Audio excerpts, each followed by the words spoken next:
There are plenty of people out there who will jump at the chance to tell me Xennials don't exist. These people quickly lump me and my entire small but rugged generation into the Gen X or millennial fold. But I'm afraid I have to disagree. I'm not a junior Gen Xer, and I am not a senior millennial. I argue that we as Xennials were born at a particular and exceptional time in human history that grants us a remarkably unique view of the world that society should highly value. Now, I'm not saying that other generations don't have their own kind of value. I think it's high time that the world finally saw that this tiny generation might be the best possible group to help lead both older and younger generations through our tumultuous times. The only way I can attempt to prove what I believe will be, first, to require a little history about generations and where the concept originated. Then, I'll talk about the current living generations and their deeds and strengths as a group. Finally, I'll get to the most crucial part, explaining why Xennials deserve their own unique and tiny generational title and how we are uniquely qualified to help other generations face and fix the crumbling world we all share. Before I get to the juicy goodness of this video, I want to make sure you all know that as someone born in 1980, I consider myself part of the Xennial generation. I aim to explore concepts through this channel from our unique perspective, since Xennials are the only generation raised both analog and digital. My videos showcase my philosophical understanding of the subject, supplemented with verifiable facts and information to support my beliefs. If you disagree or have something to add, I welcome your thoughts and opinions in the comments below. As always, there are chapters in the description that will let you skip to any section you want. Thanks for checking out my creation, and if you're new here at the Xennial Philosopher, I hope you'll subscribe and return soon to continue to expand your perception and grow your mind alongside me. Now, let's look at the origins of the concept of generations and how the phenomenon became what it is today. As usual, I will start by defining the word.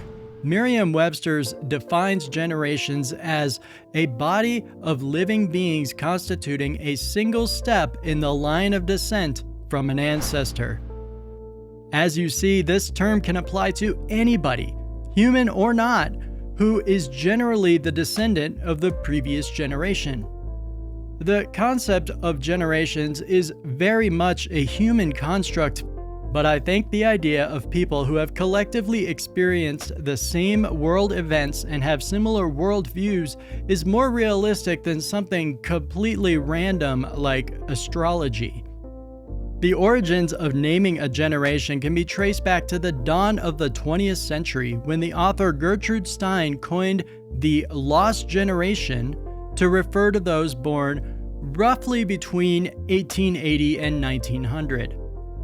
According to Stein, this name was given since this generation was the one that paid the heaviest toll during World War I. The first generation born in the 20th century, roughly between 1901 and 1924, was initially dubbed the GI generation. This abbreviation could have meant general issue or government issue. However, the name GI generation didn't really stick, and in 1998, journalist Tom Brokaw used the term the greatest generation to describe those who had lived through the Great Depression and World War II. And that name has stuck. After two generations that were fraught with conflict and massive wars, the one that followed the greatest generation ended up being called the silent generation, since those born between 1925 and 1942 tended, as a whole, to be a peaceful and quiet generation. They may have been so silent because they were busy making the baby boomers in their bedrooms. Following the silent generation came one of the largest cohorts of births that the US has ever seen that was eventually labeled the baby boomer generation. Despite relative peace, there was Vietnam and social changes. During their youth, they were a force for change in America, and the likes of which were never seen before or since. Succeeding the baby boomers came what is all too often referred to as the slacker generation, but their official moniker was the first in a line of lazy generation names. They're called Gen X.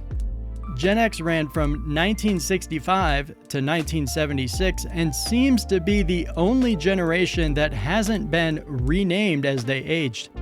The next significant generation recognized after Gen X was initially called Gen Y, but they shirked off the lazy naming and are widely known as Millennials. Millennials were generally born between 1984 and 1999. I purposely left out the time covering 1977 to 1983 as that is where the Xennials fit into the timeline, and we'll talk about our generation soon. There is at least one younger generation currently called Gen Z, but if past is indeed prologue, it is only a matter of time until they get a less lazy and more descriptive name. Now we see how Gertrude Stein initially came up with the concept of naming a generation, but as Americans are wont to do, we ran with the idea. Now we have a confusing mishmash of generation names that those who are ostensibly within their borders may or may not feel a part of. I want to reiterate this disclaimer. None of these years are set in stone. I've absolutely met people my exact age who entirely belong in the Gen X bucket, and I've met plenty of Gen Xers who are just boomers in disguise. So despite the dates listed, several alternative theories on generations do exist. The one I'm presenting appears to be the most popular and widely accepted. Before I tell you why the Xennial generation is the best, let's quickly look deeper into the current living generations and their deeds. The living generations. In the last section, I laid out the overall timeline of the generations we have as a society labeled, as well as roughly what time frames they were born into. Now let's look at some of the traits and deeds that define what we think about the currently living generations. There are unlikely to be many left from the greatest generation, so I'll just say that they got their title because they are the generation that got America through both the Second World War and the Great Depression. It is generally accepted that they were a patriotic and tough generation that was willing and able to face extreme hardships to take down fascism and rebuild America after the Great Depression. While these feats are impressive, the next one had a knack for making lots of babies. The children of the greatest generation were not nearly as vocal or patriotic as their parents, hence the silent generation moniker. After both previous named generations took on significant world-changing events like world wars, this generation seemed content not to be thrust into significant worldwide catastrophe. They instead began the concept of the American middle class, and in their comfortable homes they made lots of children. This generation brought the world jazz, early rock and roll music, and the beatniks, the existential trailblazers for the hippies to come. The children of the silent generation were the largest contingent ever at the time in the US, the baby boomers. The baby boomers, who are often referred to today as simply boomers, are the generation that brought hippies to the world. The baby boomers are the parents of Gen X and Xennial generations, but as you can surmise, based on the overall numbers, More baby boomers stayed single and didn't make any kids to become the next generation. Baby boomers are credited with creating modern corporate America. They are, by far, the most commonly represented within the U.S. government, despite age and health issues, and despite them being far beyond any reasonable retirement age. Generally, boomers are seen by other generations as greedy and selfish, since they reportedly retain well over half of America's overall wealth and don't seem inclined to let it go anytime soon. In fact, according to the Federal Reserve, 55.8 million Americans over the age of 65, about 17% of the population, control over $96 trillion, nearly half of the wealth in the U.S. While the baby boomers were busy taking LSD and generating wealth, they were also busy creating the next generation, Generation X. Being the baby boomer generation's children didn't do much to make this generation particularly large. They did get a reputation for being a lazy or slacker generation. Gen X is often referred to as the MTV generation, and they brought things like hip-hop, hard rock, 80s fashion, skateboarding, and more to the world. In 1990, Time magazine published an article about Gen X called Living, Proceeding with Caution, in which the author said, "They have trouble making decisions. They would rather hike in the Himalayas than climb a corporate ladder. They have few heroes, no anthems, and no style to call their own." Going on to say, they possess only a hazy sense of their own identity, but a monumental preoccupation with the problems the preceding generation will leave for them to fix. I think it's important to point out that this kind of thing is almost always said about whatever generation is coming to adulthood by their elders. As Gen X was busy inventing skateboarding and being what their elders considered lazy, they were likewise busy creating yet another generation that is so large it dwarfs the baby boomers, Millennials. Like above, I skipped over my tiny Xennial generation because the next section will explore our fledgling generation in depth. Since most people making the statistics about Millennials and Gen X just lump us in, we Xennials are included in both Gen X and Millennial measurements. Millennials, according to the U.S. Census Bureau, make up 92 million Americans, while the Boomers only boast 77 million, making them a truly massive generation. They were also the first group of people to be born into a fully digital world.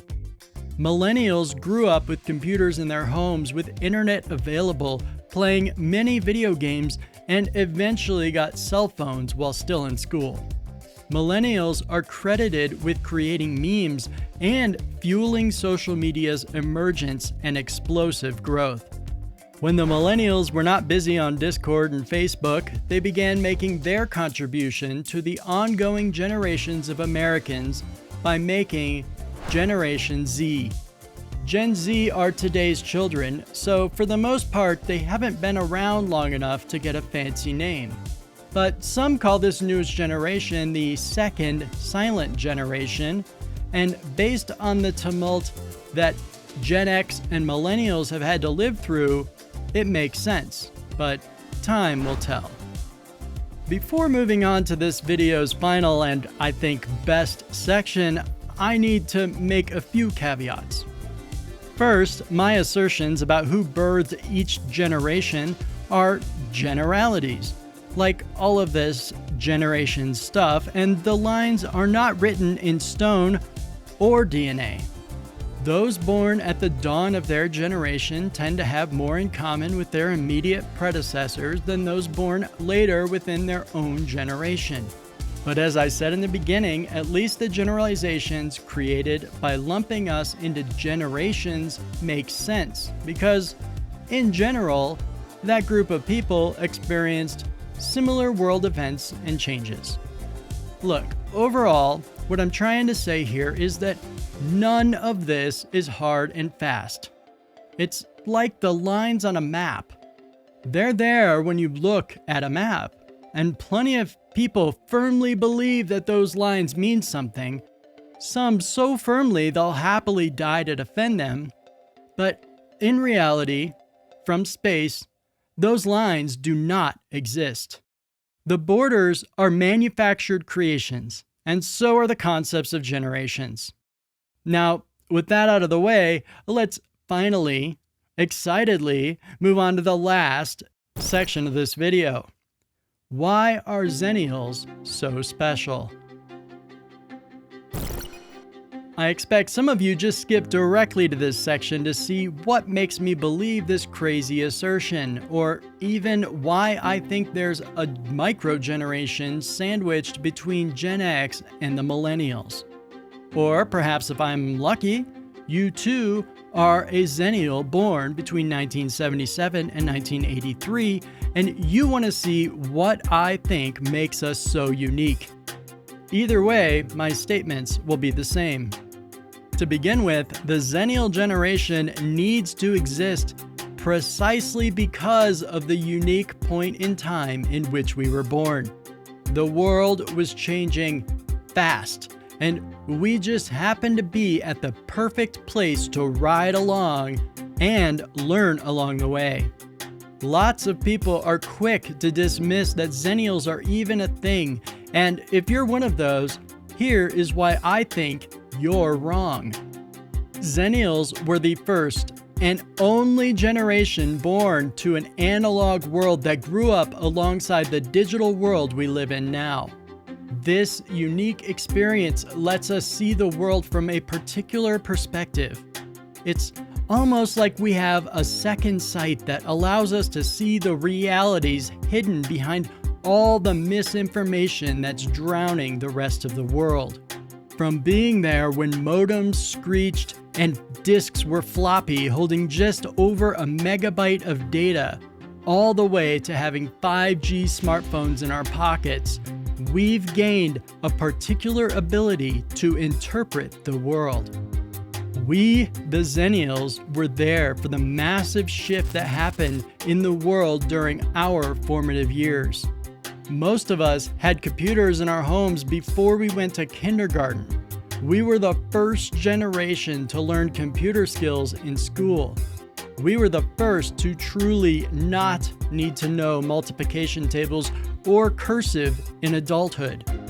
We experienced travel and the country before 9/11 and the outlandish changes the ensuing Patriot Act wrought. Xennials used payphones, home phones, pagers, and all the various mobile phones. Our generation is the only one that learned about being online from dial-up bulletin board systems and America Online to ludicrously fast fiber connections.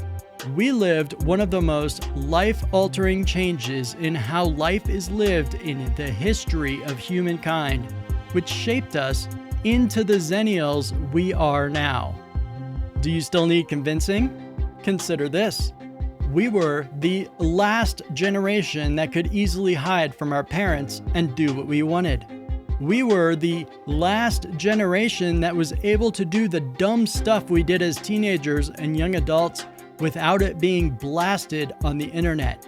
We are the last generation not to have an internet search history that goes back to our infancy, while being the first to understand what that even means. Simply put, we have a clearer, more accurate view of the world and its technological nuances than the older generations who struggle with technology, while simultaneously maintaining a solid connection with the analog and natural world that younger generations struggle to sustain. I'm reminded of what Plato wrote. A nation should be led by its most curious, benevolent, just, kind, and altruistic individuals. Plato called these ultimate rulers philosopher kings, and according to him, anyone who could fit this role would have had to spend their entire lives preparing. Who alive has more completely spent their whole lives training to fill this role than the Xennials? We need to become the leaders and advisors of the world before it crumbles around us. In ancient Rome, the philosopher king was embodied by the most outstanding leader in human history, Marcus Aurelius, considered by many to be the most benevolent and considerate leader ever. Our special place in history as Xennials has given us the perfect conditions to become leaders and advisors who have empathy, look at reality, and do everything we can to ensure equality and altruism are indeed the rules we live by. We've explored the concept of generations and looked at some of the deeds and changes the various generations have wrought. We even looked at what was so unique about my generation, the Xennials. But at least a few things need to be clarified before I get totally blasted in the comments. I'm not saying that Xennials are better than any other generation. We are ideally placed and suited for this specific point in time. It isn't a great idea to make generalizations, even though I did a lot of that in this video. Mostly, these generalizations are unavoidable if we want to discuss something as nebulous and ephemeral as the human-made concept of generations. But that doesn't mean there aren't plenty of exceptions to these rules. All that was to say, just because you were born within the confines of a defined generation doesn't mean you need to be confined by it. You can believe anything you want. You can do anything you want. Do you feel like you were born in the wrong era? You're in luck. Since the turn of the 21st century, everything has melded together into a great stew of anything and everything there is. If you want to be anything, you have a community and plenty of places to learn about their core values, like style, culture, music, art, movies, or anything else that humans create. It all has a place today, usually somewhere online, like a subreddit. So regardless of your generation, you have as much a place in this world as anyone else. In fact, all of you should do what you can to improve the world. You should pick up some garbage or help plant some trees.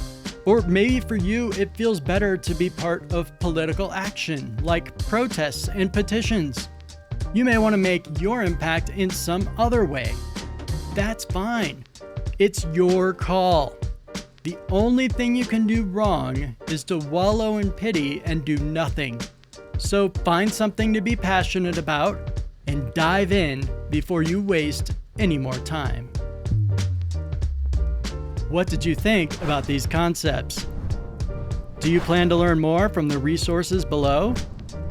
Did you hear something you'd like me to do a whole video on? Let me know in the comments if your interest has been piqued by any of the subjects covered here at the Xennial Philosopher.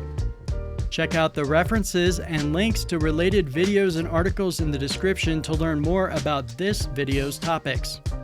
If you still need to subscribe to the channel, remember so that you'll get all the new videos to expand your mind and grow your perception.